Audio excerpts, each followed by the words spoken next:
dois parler en français. Eh bien, je suis heureux d'être là, parmi les anciens des grandes écoles. J'en suis un, peut-être le plus ancien, le plus vieux, disons, le moins jeune. Voilà. Je dois vous parler, on m'a demandé de vous parler des modèles de développement, du modèle. Est-ce que vraiment c'est le mot approprié? Parler de modèle. Ça implique trop de systématisme, ça implique une idéologie, et l'économie, le développement économique, la politique ne peut pas s'accompagner d'idéologie et de systématisme.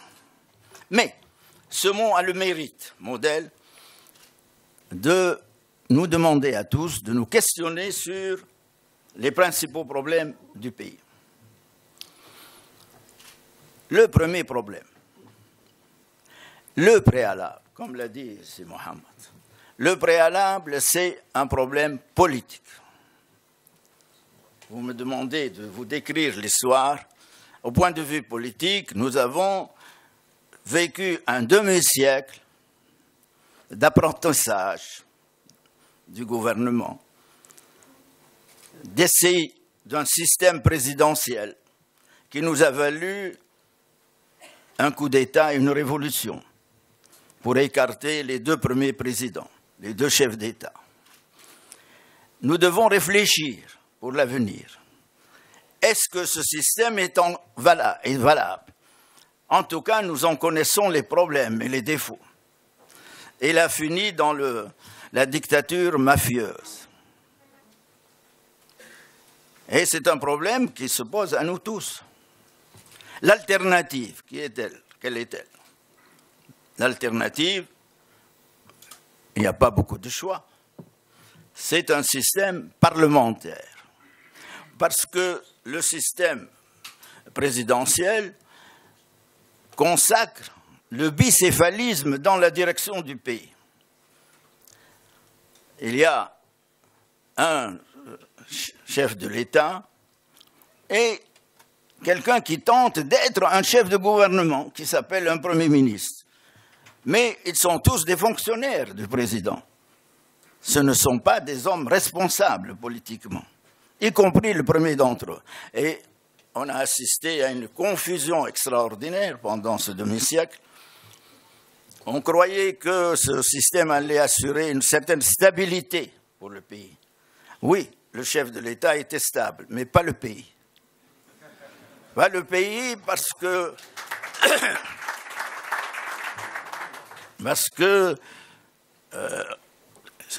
comme instabilité, on ne peut pas faire mieux. On a édifié, pendant les années 60, tout un système de coopérative. C'était un bouleversement dans le pays. C'était une vague extraordinaire. Mais, en 1969, on a balayé tout ça. Et on a perdu presque une décennie. Et ensuite, vient quelques années, on peut dire de 70, parce que vous voulez que je parle d'histoire, de 70 à 74, il y a eu une éclaircie avec le premier gouvernement Nuira.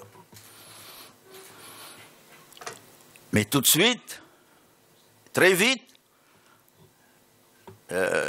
nous avons repris nos bonnes habitudes. Ça a été la présidence à vie en 1975, qui a été la négation de la démocratie et de la République.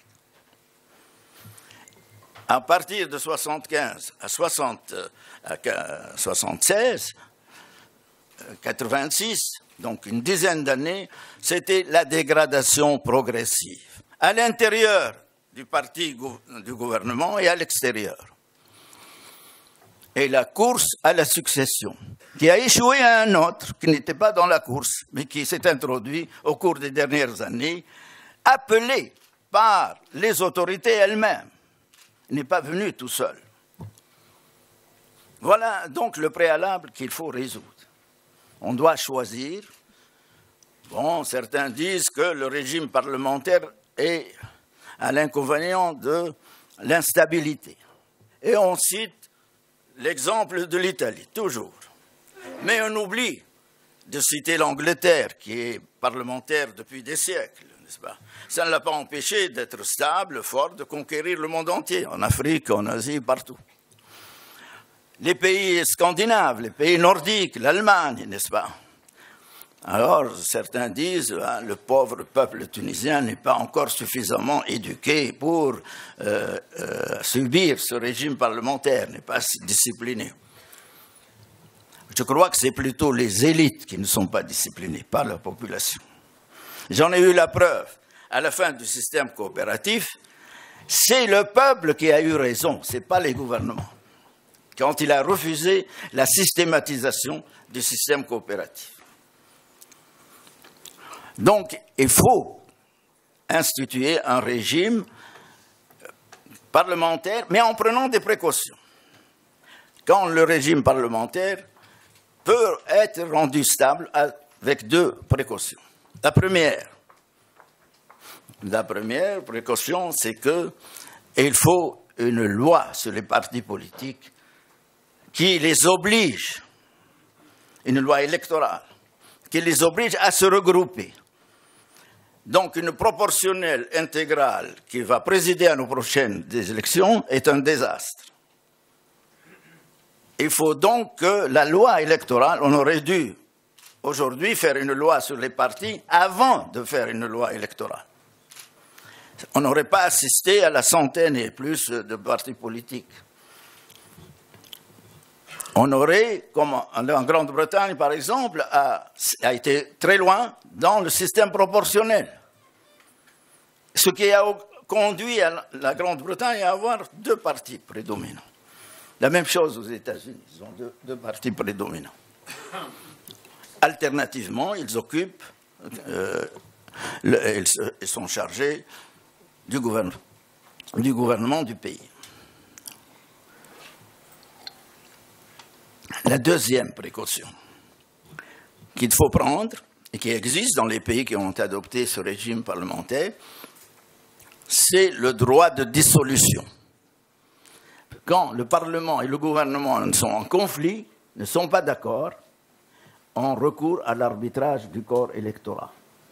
Le Premier ministre, le chef du gouvernement, en conflit avec le Parlement, qui n'a plus la confiance du Parlement, mais qui croit que le Parlement a tort, appelle les électeurs, on convoque les électeurs pour exposer le conflit qui existe et pour que le corps électoral, ou bien il confirme la position de l'Assemblée et le gouvernement doit partir, ou il confirme la position du gouvernement et l'Assemblée doit se soumettre. Ou alors on a une nouvelle Assemblée. Donc voilà le préalable politique, je ne voudrais pas m'étendre plus que cela, mais c'est vraiment un préalable. Aujourd'hui, on est dans la fin d'un système transitoire, mais on risque d'entrer dans ce système transitoire. Alors on change le mot, ce n'est plus provisoire, c'est transitoire, qui va durer une année, et on va procéder à des élections présidentielles. On va recommencer tout le circuit, n'est-ce pas? Est-ce que le pays peut, dans les prochains mois, un an maximum, supporter 4 élections, c'est-à-dire l'Assemblée constituante, demain une Assemblée législative, après-demain une élection présidentielle, et après-demain une élection municipale. Et tout cela au cours de la même année, n'est-ce pas? Donc il faut simplifier les choses. C'est ce que nous avons suggéré. Il faut qu'on élise un gouvernement qui est là pour travailler dans la durée. Comment un gouvernement peut travailler quand il n'a devant lui que quelques mois d'existence? Il ne peut pas travailler. Évidemment, avec cette loi électorale, il faut aussi contourner cette loi électorale et appeler les gens à se regrouper, à s'identifier. Et les partis du centre, par exemple, devraient constituer un regroupement, même s'ils ne sont pas d'accord pour avoir des listes communes pour les élections, au moins signaler à la population que demain, ils vont gouverner ensemble et avoir un programme de gouvernement. Pour que la population, le corps électoral, sache à qui il a affaire. Et que quelle alliance ils vont gouverner ensemble. Est-ce que cette alliance est fragile, ou elle est substantielle, etc., ou elle est contre nature, par exemple. n'est-ce pas? On peut avoir des alliances bizarres entre l'extrême gauche et l'extrême droite, etc. Donc, je ne m'étendrai pas plus sur ce problème politique, mais comme l'a dit mon ami Mohamed Nasser, c'est un problème vital.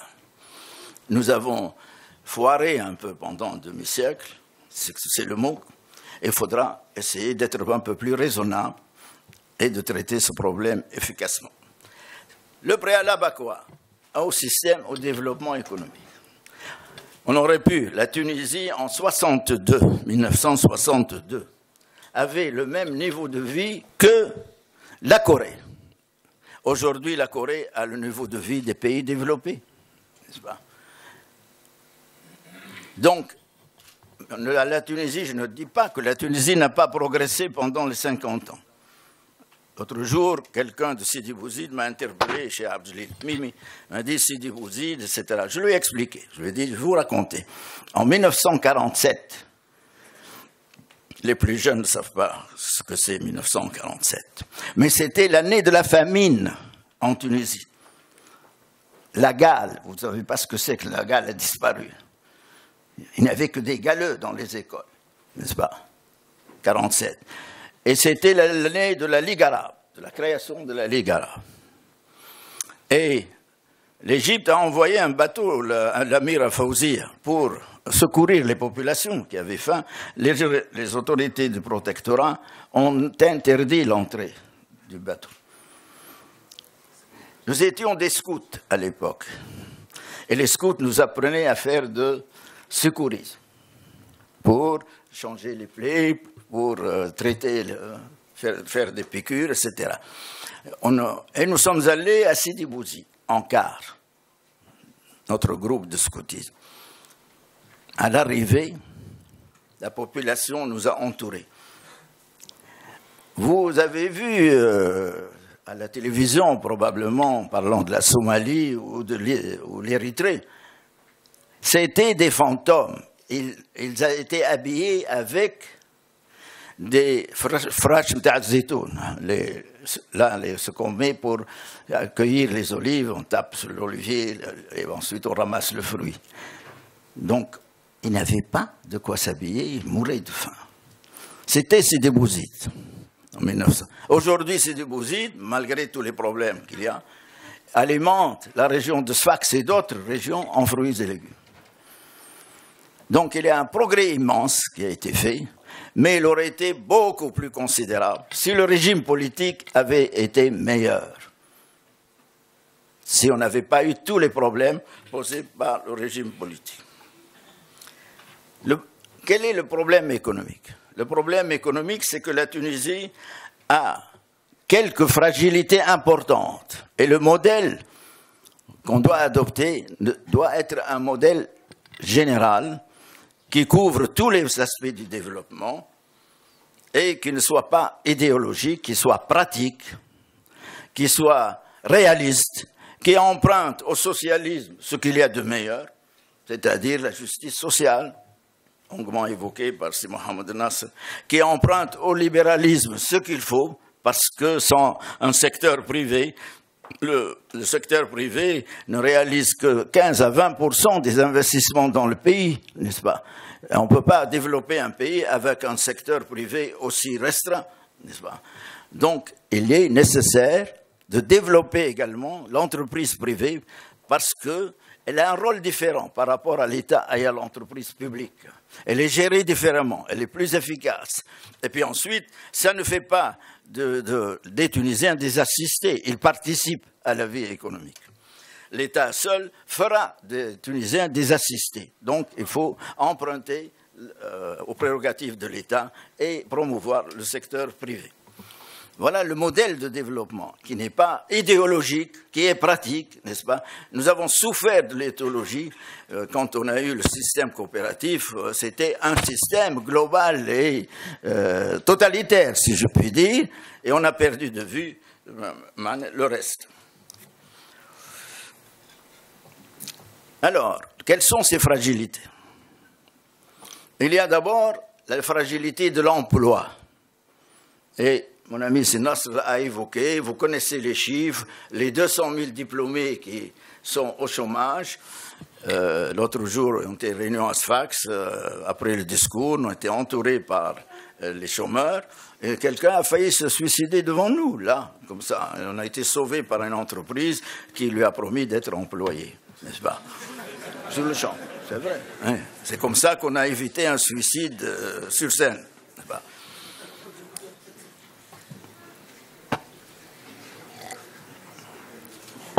Les 45% des diplômés, des nouveaux diplômés, ne trouvent pas d'emploi. L'université emploie aujourd'hui contient 365 à 400 000 étudiants. Et les diplômés qui sortent chaque année, leur total est de 60 000 chaque année.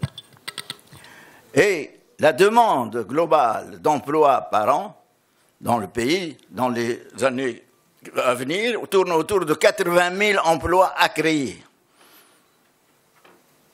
Donc, maintenant, 60% concernent les diplômés du supérieur.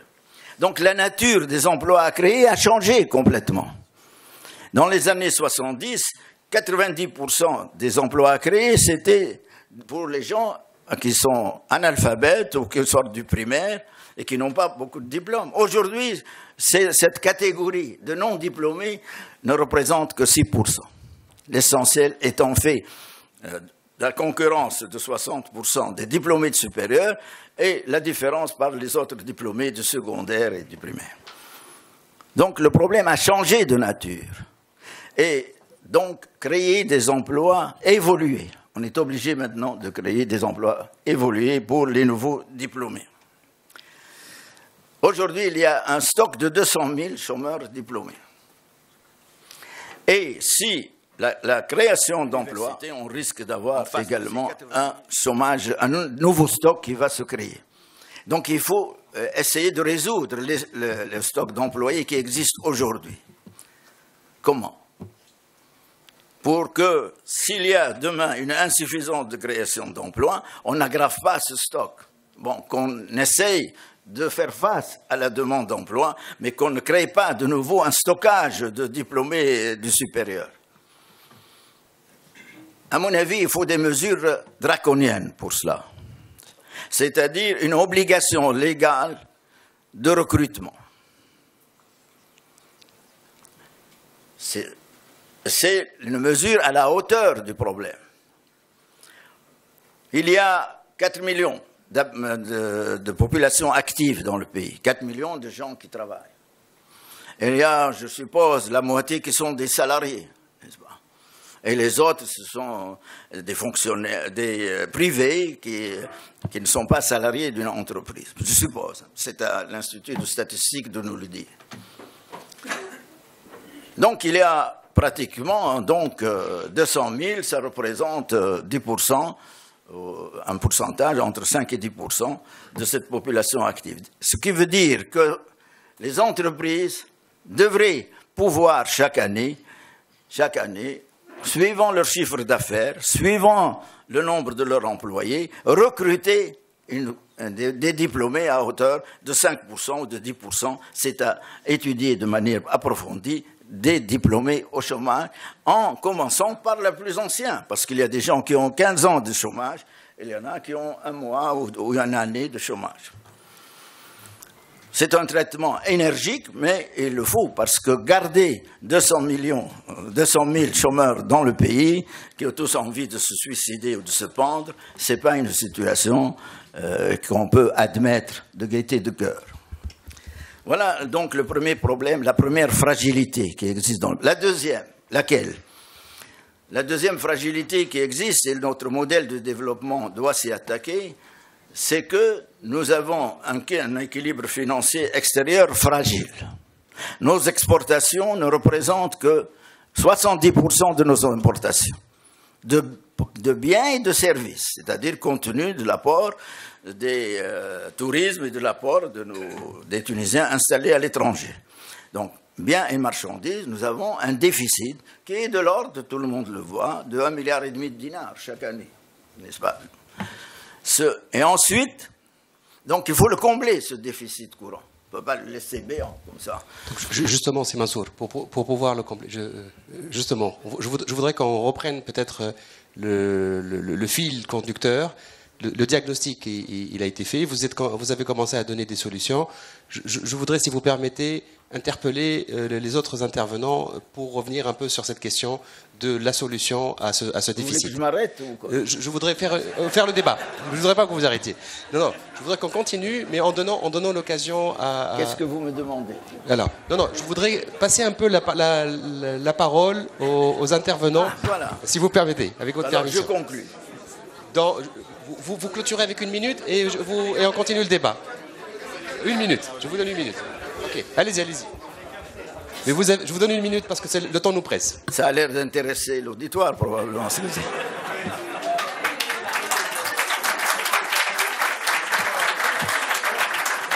Bon, alors je vais me contenter de citer les problèmes. C'est à vous de vous débrouiller pour leur trouver de solutions. Donc, j'ai parlé de l'emploi, je parle du déficit extérieur. Nous avons un déficit d'1,5 milliard. Il faut qu'il devienne un excédent de 2,5 milliards pour ne plus avoir à emprunter chaque année 2 milliards sous forme d'emprunt. Voilà. Et que, alors on dit bien sûr que, bon, je ne vais pas entrer dans le détail, il va me chasser de la tribune bientôt. La troisième fragilité, c'est l'inégalité, c'est le développement régional.